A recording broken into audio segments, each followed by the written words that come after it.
Hola, esta es otra cápsula de experiencias valiosas desde Fundación Valemos, Belén Boguet. Hoy nos acompaña Edu, papá de Zoe, una niña trans de 13 años. Hola Edu, ¿querés contarnos cómo es tu experiencia con Zoe? Les vengo a contar un poco de Zoe y un poco de mí. Empiezo por Zoe. Zoe al inicio de su transición comenzó, o en realidad notamos que algo pasaba con ella. No era como sus hermanos. Ella no mostraba otra cosa, ella se manifestaba y se hacía notar. Ella nos quería mostrar que era diferente a lo que nosotros vemos o conocemos como lo normal. Ella, por ejemplo, iba al súper y se separaba de sus hermanos y se iba a la parte de los brillos, a la parte de los rosas, de las muñecas, a las góndolas donde sus hermanos no iban. O sea, sus hermanos se juntaban en la parte de las góndolas donde habían autitos, donde habían pelotas de fútbol. Ahí yo empecé a verla que le gustaban otras cosas que a sus hermanos no. Después, en el jardín, por ejemplo, jugaban con las nenas y no se juntaba tanto con los varones porque para ella eran como brutos. ¿Cómo fue esa manifestación? ¿Qué edad tenía cuando ella empezó a manifestar alguna cosa que ustedes veían? Bueno, Zoe empezó a los 3 años. A los 3 años ella, ya notábamos nosotros que ella, por ejemplo, agarraba y vaciaba el ropero de su mamá y se ponía las remeras y decían que eran sus vestidos. Después se ponía una toalla de color y decía que era su pelo largo. Se lo ponía en la cabeza como un turbante y se lo dejaba caer y decía que era su pelo largo. Y siempre teníamos toallas de distintos colores, entonces hoy tengo color rojo, al otro día tengo color verde. Y siempre le gustaba jugar así. ¿Y qué pensabas vos o qué sentías cuando eso iba sucediendo? ¿Qué te parecía que era? Y mira, a mí, por ejemplo, no, en ese momento yo como que nosotros la dejábamos ser en casa libre en ese sentido de que le respetábamos su espacio y sus deseos porque para nosotros era normal porque sus hermanos también pasaron por ese momento de ponerse zapatos, ponerse ropa, la de la mamá, es más, se ponían mi ropa, es como que lo tomamos como normal, todavía como que no caíamos en lo que iba a suceder después. ¿Cuándo empieza a suceder esto? ¿Cuándo deja de ser algo como un juego o algo que ese quiebre donde dicen acá algo está pasando? ¿Qué nos está demostrando Zoe? Bueno, su cambio yo empecé a notarlo más que nada a los 5 años. A los 5 años es como que ahí ya se empezó a manifestar más, como que hablaba más claro, entonces como que se notaba más la diferencia. Nosotros, ella a los 5 años, cuando iba al jardín, por ejemplo, ella no jugaba con los varones, sino jugaba con las nenas. Se iba para la parte donde estaban las nenas. Siempre venía llorando porque la seño no la dejaba jugar, entonces nosotros pensábamos que se había portado mal, entonces no la dejaba jugar. Y no era que no la dejaba jugar, sino que ella, la maestra no la dejaba jugar con las nenas, sino con los varones. Entonces ahí como que por dentro mío a mí me hizo como un clic que dije, algo pasa acá, o sea, no le gusta jugar con los varones, no le gusta el fútbol, no le gusta lo que a su hermano habitualmente le gustaba, que era, bueno, jugar el fútbol, cosas como cotidianas de varones, o sea, eh, bueno, eso. ¿Y cómo venías vos? ¿Qué crianza habías tenido?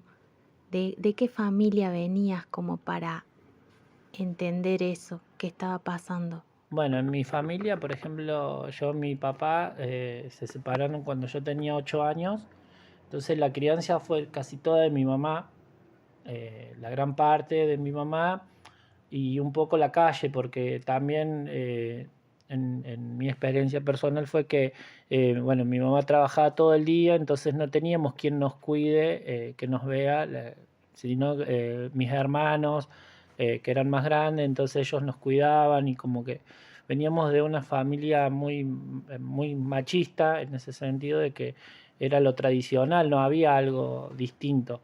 Y bueno, y prácticamente también me crié un poco en la calle. Yo, como mi mamá trabajaba todo el día, yo me iba a la escuela solo, terminé el secundario solo, o sea, hice muchas cosas que me fui guiando, conociendo la calle. Y bueno, ahí ves toda la realidad machista que realmente hay. Y en ese momento, cuando vos pudiste ver a Zoe, ¿qué pasó? ¿Te dio miedo? ¿Qué sentías? Sí, miedo fue al principio de decir, ¿qué va a decir mi familia?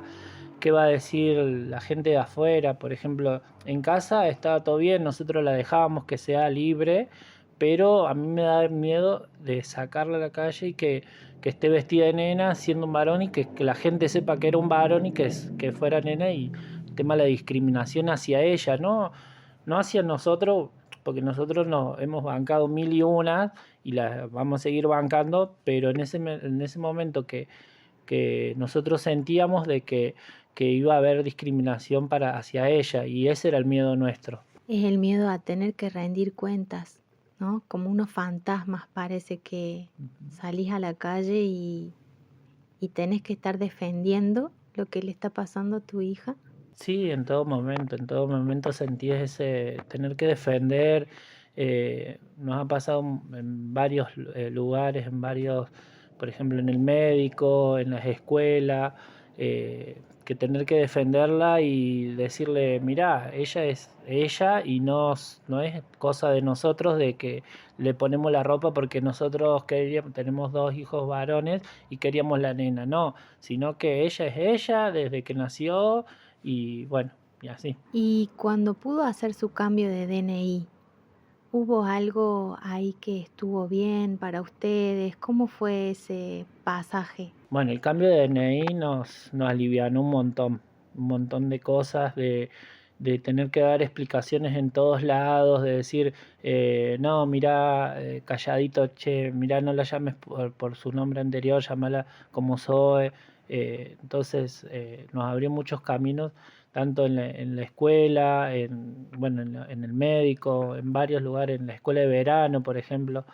Eh, bueno, en el caso de Zoe en particular nosotros tuvimos muchas experiencias buenas por el tema de que, por ejemplo, en la escuela, en la primaria, ella tuvo una maestra trans que fue la que le abrió el camino a Zoe, que fue la que se comió todos los prejuicios, todo lo que conlleva de que haya una persona trans en la comunidad de la escuela. Y bueno, ella le abrió mucho el camino a Zoe.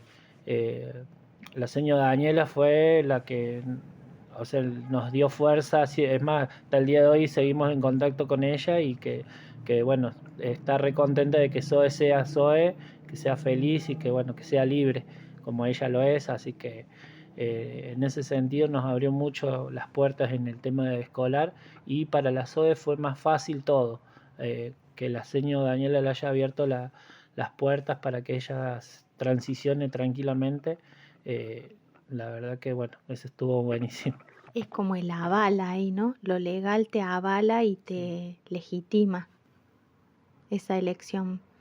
Y en ese cambio, cuando vos estabas perdido, que no sabías bien, con esa historia familiar, ¿quién era tu refugio?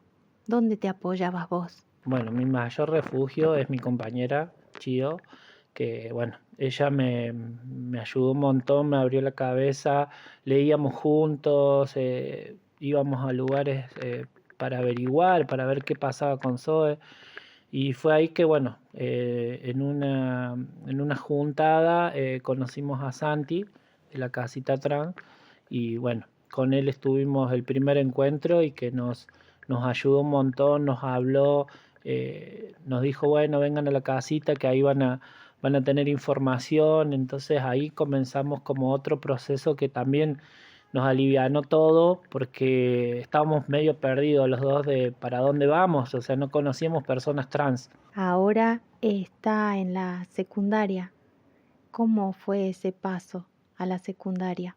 Bueno, nosotros en el tema de la primaria nos fue muy beneficioso por el tema que ya te digo, la seño Daniela que nos abrió el camino, después la seño de ella particular que como se había hecho amiga de la seño trans, se asesoró, vio cómo era la transición y cómo acompañar a Zoe.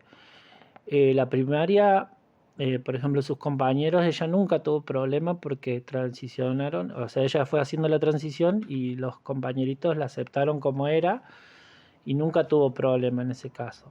Y hay algo que Zoe recibió de regalo cuando era pequeña, ¿no? Que eso le abrió un camino que tal vez quiera seguir. Y bueno, nosotros cuando Zoe era muy chiquita, le habían regalado unos patines de plástico que lo tenemos registrado en video y para nosotros cada vez que lo vemos es como que nos vuelve a la infancia de ella feliz, como que eso fue, no sé, cada vez que lo vemos al video nosotros decimos, bueno, eso ella desde ahí era Zoe.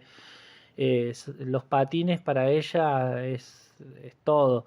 Eh, Ella es más hizo patín 2 años y bueno, y y fue su regalo de que cuando empezó a andarlos era feliz, se mataba de la risa, era su libertad, era lo que a ella le gustaba hacer. ¿Crees que sos el mismo papá que hace 10 años? No, la verdad que no, no. No porque yo venía con lo que supuestamente es normal de criar a un hijo, que un hijo varón, que era hacer lo que le guste el fútbol, hacer lo que...